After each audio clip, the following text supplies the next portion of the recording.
Real news international के घूमता आईना प्रोग्राम में आपका स्वागत है। खबर जो सबसे बड़ी है वो ये है कि 3 क्रिमिनल बिल्स के बारे में जो लोकसभा ने पास कर दिए, जो भारतीय क्रिमिनल लॉस को पूरी तरह ओवरहॉल कर देंगे। अच्छा कदम है। 150 वर्ष पुराने कानून तो बदलने ही चाहिए थे, क्योंकि उस समय के हालात दूसरे थे, अब के दूसरे। इन बिल्स में सजाएं बढ़ा दी गई हैं, टेरर को नई डेफिनेशन दी गई है, लिंचिंग के मामले में डेथ सेंटेंस की बात हुई है, पुलिस कस्टडी में 15 दिन के स्थान पर 90 दिनों के डिटेंशन का प्रावधान रखा गया है। कुछ लोगों को तो यहां तक डर सता रहा है कि उनका कहना है कि अब अडानी अंबानी के खिलाफ बोलने पर भी देशद्रोह या राजद्रोह का मुकदमा चल सकता है। इतना डरे क्यों है कुछ लोग इस बिल से? कल एक शादी समारोह में था, वहां कोई ये कहता पाया गया कि पार्लियामेंट का ब्रीच करवाने के पीछे मंशा ही ये थी कि पार्लियामेंट अपोजिशन से खाली हो जाए और तमाम बिल्स पास हो जाए। बड़ा अक्लमंद बनने वाले वो सज्जन यहां तक कह रहे थे कि भला बताइए, जूते के सोल में क्या इतनी जगह होती है कि उसमें धुएं के कैनिस्टर छिपाए जा सके? ऐसी ऐसी कहानियां बनाकर ले आते हैं कुछ लोग। पर एक बात तो तय है, दिल पर हाथ रखकर बताइएगा कि हम सही कह रहे हैं कि नहीं। मैसूरू से बीजेपी एमपी के ऑफिस ने उन युवकों को पासेज इशू किए थे जिन्होंने संसद में ब्रीच किया, जिस पर मैं घूमता आईना के एक एपिसोड बना चुका हूं, लिंक दे रहा हूं, देखिए। अब जरा सोचिए, इन एमपी के स्थान पर यदि राहुल गांधी के लेटर पैड पर पासेज इशू किए गए होते, या और सोचिए अमरोहा से चुनकर आए एमपी कुंवर दानिश अली ने पासेज इशू किए होते, तो क्या होता? इसी मुद्दे पर इंडिया अलायंस 2024 का चुनाव हार गया होता, क्योंकि यदि तमाम इंडिया अलायंस कहीं पर बार बार फेल होती नजर आई है बीजेपी के सामने, तो वो प्रोपेगेंडा मशीनरी में उनका प्रोपेगेंडा इनके प्रोपेगेंडा के आगे फेल हो जाता है। अब तृणमूल कांग्रेस के सांसद कल्याण बनर्जी का केस ही देख लीजिए। सस्पेंड हो गए थे सांसद से तो चुपचाप घर चले जाते, या फिर खूब सीरियस चेहरा बनाकर प्रेस कॉन्फ्रेंस करते। लेकिन आप तो लग गए उपराष्ट्रपति जगदीप धनखड़ जी की नकल करने, और हमारे युवा नेता राहुल गांधी भी लग गए अपने मोबाइल पर रिकॉर्डिंग करने। क्या सोच रहे थे सोनिया गांधी बड़ी खुश होंगी, शाबाशी देंगी क्या? पर मामला उल्टा पड़ गया। बीजेपी को मिल गया एक मुद्दा। जैसा हम जानते हैं, ऐसे मुद्दे उठाने में बीजेपी एक्सपर्ट है। बस यही कुछ कारण है कि हम पीछे के वीडियोस में कहते आए हैं कि राहुल गांधी की पदयात्रा के दौरान उनकी जो बेहतरीन इमेज बनी थी, उसके पीछे कोई तो था, कोई ताकत थी, कोई पावर थी, कोई कंपनी थी जो इमेज बनाने में लगी थी। क्या आपको याद नहीं पहले क्या कुछ नहीं हुआ है? प्रियंका गांधी को पश्चिमी यूपी में धक्का दिया गया, पुलिस ने उनको सराउंड कर दिया, आगे जाने से रोक दिया। राहुल गांधी ने खूब सारे मंदिरों का दौरा किया। क्या इतनी कवरेज मिली थी जैसी यात्रा के दौरान मिली? आपने मोबाइल खोला और कभी राहुल गांधी ट्रक में बैठे नजर आए, कभी आइसक्रीम पार्लर में आइसक्रीम खाने की फोटो पॉपअप होकर सामने आ गई, कभी साइकिल चलाने की फोटो सोशल मीडिया ने आपको दिखाई, तो कभी वर्षा में भीगते हुए राहुल गांधी, या कभी किसी बच्ची के साथ। एक यात्रा ने 9 वर्षों में बीजेपी द्वारा बनाई गई पप्पू की इमेज को तोड़ दिया। लेकिन बस जो भी इस सब पब्लिसिटी के पीछे था, उसको बस यही दिखाना था कि हमारे हाथ में है इमेज बनाना और बिगाड़ना। अब कांग्रेस की नई यात्रा उत्तर प्रदेश में प्रारंभ हो गई, इसमें आपको वैसी पब्लिसिटी दिखाई दे तो बताइएगा। बल्कि फिर से बीजेपी लग गई है राहुल बाबा की इमेज को पहले जैसा बिगाड़ने में। एक और कड़वी हकीकत है जो आपको पता ही होगी, भारत के नए संसद भवन में नए रिकॉर्ड्स बनने लगे। एक साथ इतने अधिक सांसद कभी सस्पेंड नहीं हुए जितना इस समय है, जब ये 3 नए क्रिमिनल लॉ बिल्स पास हुए। जैसा हम कह चुके, 150 वर्ष पुराने बिल्स बदलकर बीजेपी ने बहुत ही सराहनीय काम किया है। लेकिन एक बात का बीजेपी के थिंक टैंक्स को ध्यान रखना होगा, सख्त कानून बनाए हैं तो यह भी प्रावधान रखना होगा कि उनका दुरुपयोग ना हो, क्योंकि अभी तक जो होता आया है वो यही कि कानून का दुरुपयोग किया जाता रहा है। बीते दिनों में अनेक लोग विभिन्न आरोपों में पकड़े गए, पुलिस ने बड़ी बड़ी प्रेस कॉन्फ्रेंसेस की, उनके खिलाफ टाडा या यूएपीए लगाया गया। लेकिन 20-25 वर्ष गुजरने के बाद वो छुट कर आ गए, बेगुनाह साबित हो गए। यदि आपको याद हो तो टाडा इसीलिए हटाया गया था कि उसका दुरुपयोग हो रहा था। यूएपीए का भी दुरुपयोग होता आया है कई स्थानों पर। क्या एक भी प्रावधान ऐसा रखा गया है कि इन सख्त कानूनों का दुरुपयोग करते कोई पाया गया तो उसके खिलाफ क्या कार्रवाई होगी? यदि पुलिस किसी को फंसाती है, यदि कोई निर्दोष बड़े समय तक जेल में रहता है, तो निर्दोष के ऊपर आरोप लगाने वाले पर, उसको जेल में डालने वाले पर क्या सजा होगी? इसमें नहीं है। हटाया का शब्द हमने प्रयोग किया, पर इस पर एक पुरानी बात, एक पुरानी कहानी अपनी मेरी आप बीती याद आ गई। बात है दिल्ली के नॉर्थ ब्लॉक की, होम मिनिस्ट्री की। होम मिनिस्टर के स्टाफ में एक सज्जन हुआ करते थे, मेरे कोलीग थे कुछ समय तक, चमोली जी। उस समय उत्तराखंड नहीं बना था, पर उसी क्षेत्र के थे। हमें आदत है रोजमर्रा की भाषा में हटाने का शब्द प्रयोग करने की। पानी हटा दीजिए, इधर से हट जाइए, उधर हट कर चले जाइए।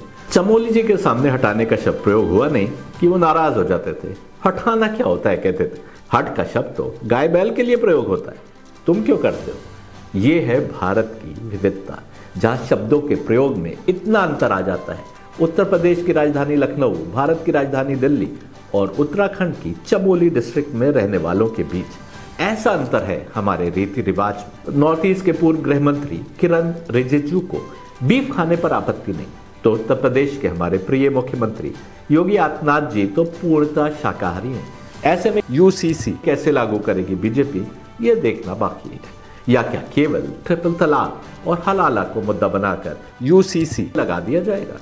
जिस देश में हम फ्लाइट में कैंची या ब्लेड भी नहीं ले जा सकते और हमारे किसी भाई को 6 इंच का कृपाण ले जाने की अनुमति हो, उस देश में यूएपीए लाना मुमकिन नहीं है। इस पर भी घूमता आईना के एक एपिसोड में हम विचरण कर चुके हैं, देख लीजिए लिंक।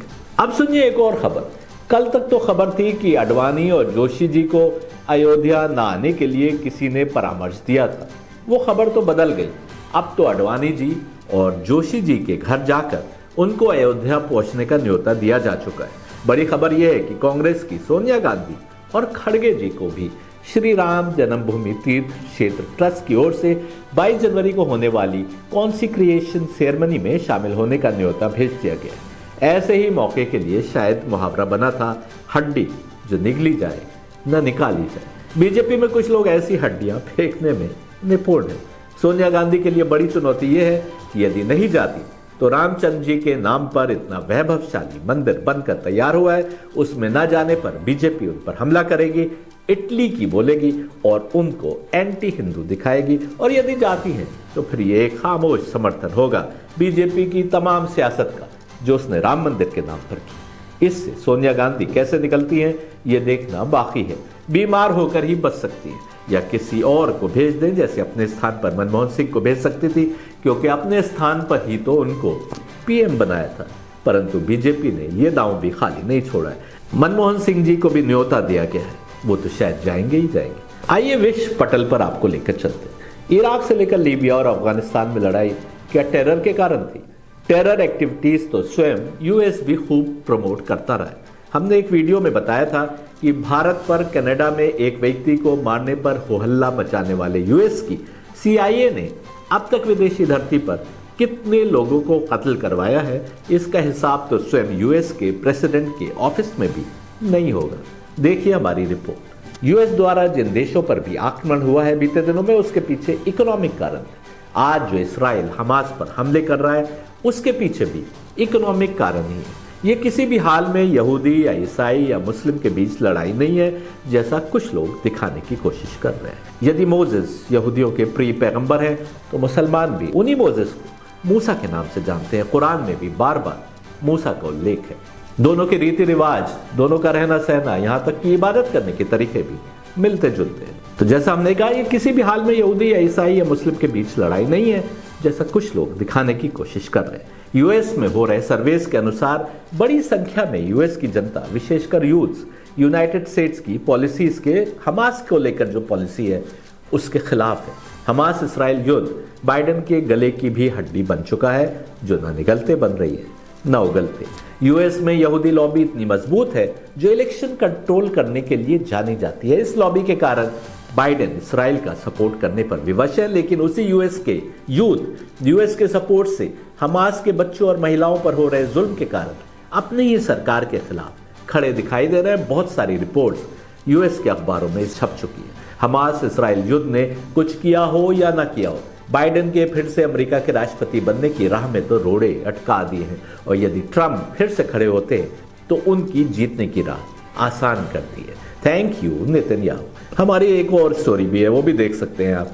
कौन है नेतन्याहू? ट्रंप और मोदी के कॉमन दुश्मन। यदि ना देखी हो तो जरूर देखिएगा। परंतु इसराइल के हमास पर हमलों पर भी यूएस के सुर बदलने लगे हैं जब से यूरोपीय देशों और अनेक इस्राएली कंपनियों का इकोनॉमिक यानी आर्थिक नुकसान होना शुरू हुआ यूं कि सुएज कैनाल से गुजरकर जाने वाली शिप्स को अपना रास्ता बदलना पड़ा है जब से यमन के हुथियों ने वहां से गुजरने वाली शिप्स पर हमला करना प्रारंभ किया है। हुथियों का कहना है कि पूरा विश्व उन पर हमला कर दे, जब तक उनमें का अंतिम व्यक्ति जिंदा है वो किसी भी हाल में रेड सी से किसी जहाज को नहीं गुजरने देंगे। अब सुनिए इकोनॉमिक खेल जिसके चलते इसराइल हमास से गाजा खाली करवाने में जुटा है, जैसा कुछ लोग बता रहे हैं। इसराइल ने जब नॉर्थ हमास पर हमले प्रारंभ किए और पैलेस्टीनियंस को साउथ जाने पर मजबूर किया तो यूएस ने इजिप्ट के राष्ट्रपति सीसी पर दबाव डाला कि वो गाजा के पैलेस्टीनियंस के लिए दरवाजे खोल दे ताकि वो सिनाई पेनिनसुला की डेजर्ट में जाकर वहां भटकने पर मजबूर हो जाए।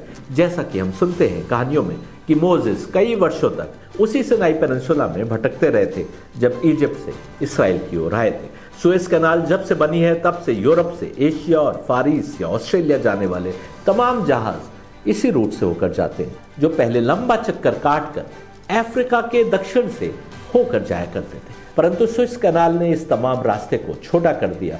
अब मेडिटेरियन से डायरेक्ट रेड सी के रास्ते ये जहाज इंडियन ओशन में एंटर कर जाते, परंतु सुएज कैनाल पर इजिप्ट का कंट्रोल है। इजराइल चाहता है कि अपनी भूमि पर नेगेव डेजर्ट के मध्य से रास्ता काटकर मेडिटेरेनियन सी को रेड सी से जोड़ दे और इसके लिए आवश्यक है कि गाजा से पैलेस्टीनियंस को खाली कराया जाए। इजिप्ट भी ये बात जानता है और हूथी भी ये बात जानते हैं, इसलिए यूएस से कितना ही प्रेशर क्यों ना डाला गया हो, इजिप्ट के राष्ट्रपति सीसी, जिनको यूएस के सपोर्ट से ही प्रेसिडेंट बने थे किसी समय, उन्होंने पैलेस्टीनियंस के लिए तमाम दुनिया से आ रही सहायता को जाने के लिए बॉर्डर तो खोल दिए, परंतु पैलेस्टीनियंस को सिनाई पेनिनसुला में एंटर नहीं करने दिया। हुतीस को भी कोई तो सटीक इंफॉर्मेशन दे रहा है कि रेड सी से गुजरने वाला कौन सा जहाज इसराइल का है, कौन सा नहीं। दूसरी ओर मलेशिया ने भी इंडोनेशिया और मलेशिया के बीच 800 किलोमीटर लंबी मलक्का स्ट्रेट को बंद करने की धमकी दे दी है इसराइली जहाजों के लिए जब तक कि युद्धबंदी नहीं होती। यदि मलेशिया मलक्का स्ट्रेट को बंद कर देता है तो अफ्रीका के दक्षिण से लंबा चक्कर काटकर फारिस या चाइना जाने वाले जहाजों को एक और लंबा चक्कर काटना होगा। ये भी एक कारण है कि अब यूएस के भी सुर बदलने लगे हैं हमास पर हो रहे हमलों को लेकर। घूमता आईना में हमारे भी सुर कुछ बदले हुए दिखाई दिए होंगे आपको। इस नए फॉर्मेट में खबरें आपको कैसी लगी कमेंट करके बताइएगा अवश्य। रियल न्यूज़ पर घूमता आईना पर मेरा एक्सक्लूसिव प्रोग्राम देखते रहिए। चैनल को सब्सक्राइब नहीं किया हो तो कर लीजिएगा।